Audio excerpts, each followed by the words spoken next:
किती मांजर किती इथं?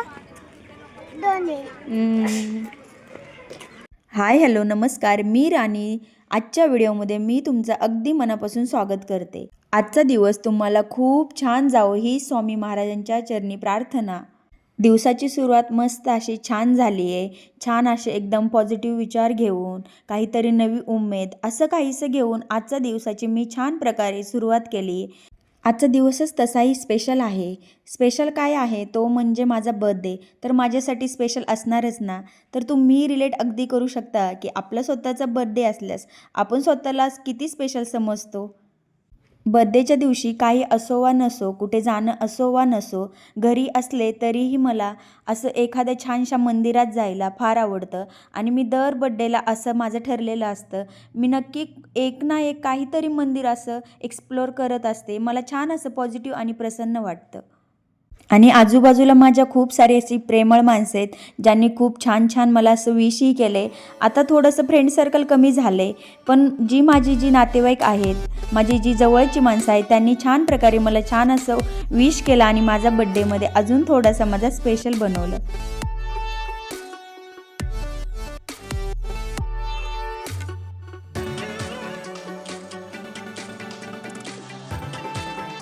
माझ्या दरवर्षी बर्थडेला न चुकता कॉल करणारी माणसं माझ्याजवळ आहेत आणि खूप सारं प्रेम मला भेटते. अजून काय पाहिजे आयुष्यात. आणि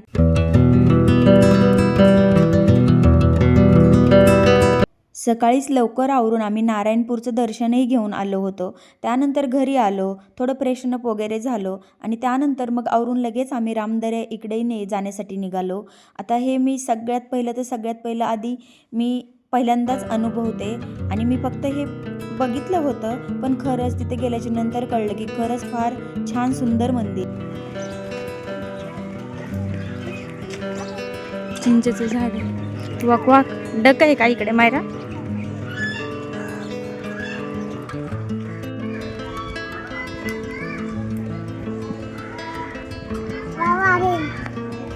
काय आहे? काय आहे? काय आहे?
खरंच किती सुंदर आहे हे मंदिर.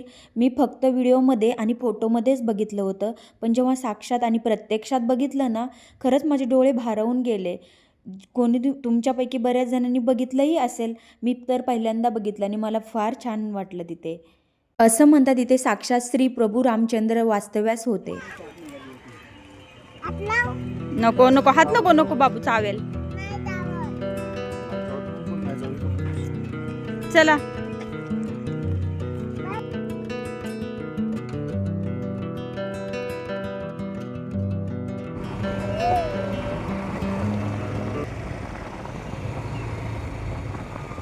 वन टाइम पडत नारळ फुलं. तिथे दर्शन वगैरे घेऊन आम्ही निघालो वापस जाण्यासाठी. आता एका बाजूला अशी छानशी हिरवीगार शेती आणि एका बाजूला अशी संत वाहणारी एकदम किती लांबपर्यंत अशी ही नदी आहे. त्यानंतर बघू शकता तुम्ही किती सुंदर आणि असं मन अगदी भारावून जाणारं हे दृश्य आहे. किती छान वाईब्स येत आहेत. तुम्हालाही छान वाटतंय ना? तुम्हीही बघू शकता या व्हिडिओच्या माध्यमातून. आणि तुम्ही जर जाऊन आला असाल तर त्याच्याहूनही छान प्रत्यक्षात अनुभवलं खूप सुंदर असं आहे. आता मायराच्या आत्याचा आम्हाला कॉल येऊन गेलेला पण त्या जेव्हा म्हटल्या इकडेही येता का, तेव्हा तेव्हाच्यापासून मायराचं झालं की आत्तूकडेही जायचं आहे. मग आता आम्ही असं ठरवलं की जातोय तर आत्तूचीही मधून भेट घेऊन जाऊयात, म्हणजे आणि वापसही लगेच निघूयात. चल चल चल, आत्तूला बघ, आत्तूला बघ.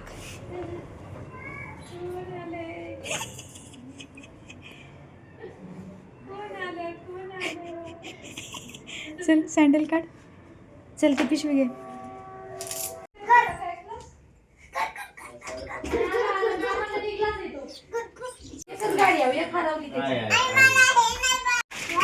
अयो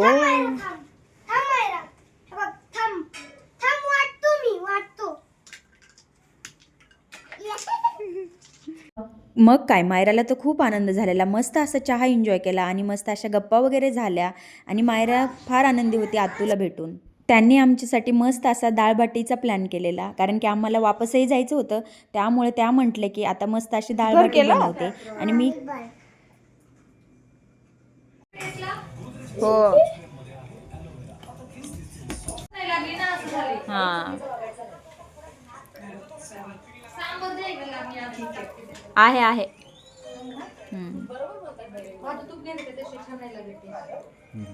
आणि मस्त अशी आत्तूच्या हातची डाळभाटी आम्ही एन्जॉय केली. मस्त असं तूप वगैरे, आणि इथे आजीनी मायराला आणि चिंटूला आजीने इथे भरवलं. आम्ही दोघांनी मस्त अशी एन्जॉय केली. त्यानंतर मग त्यांना आम्ही बाय बाय करून घरी जाण्यासाठी निघालो. आता मायरा तर तुम्हाला दरवेळेचं माहितीच आहे, मायरा काही निघत नव्हती, पण हे पिशवीतलं जे खेळणी आहे ते घेऊन निघाली, म्हणजे मग तिला आता जाण्यासाठी तयार झाली. आणि त्यानंतर मग आत्तूनी मला इतकं छान असं सुंदर ब्रेसलेट म्हणू शकता किंवा बांगड्या, छान असं सुंदर बर्थडे गिफ्ट दिलं होतं. आता ते तिथेच केक कट करा म्हणत होते, पण आम्हाला लेट होईल म्हणून म्हटलं की नको म्हणून मग घरी येऊन छोटंसं सेलिब्रेशन केलं. आणि जास्त मायरा एक्सायटेड होती. तिला वाटत होतं की ती म्हणजे माझा बड्डे नाही आहे, ती म्हणत होती आईचा बड्डे नाही आहे, माझा बड्डे. तर इट्स ओके, आता लहान मुलांचं असं चालतंच. तर तुम्हाला हा माझा बर्थडे व्लॉग कसा वाटला तर मला नक्की कॉमेंट करून सांगा. लाईक, शेअर आणि सबस्क्राईब करायला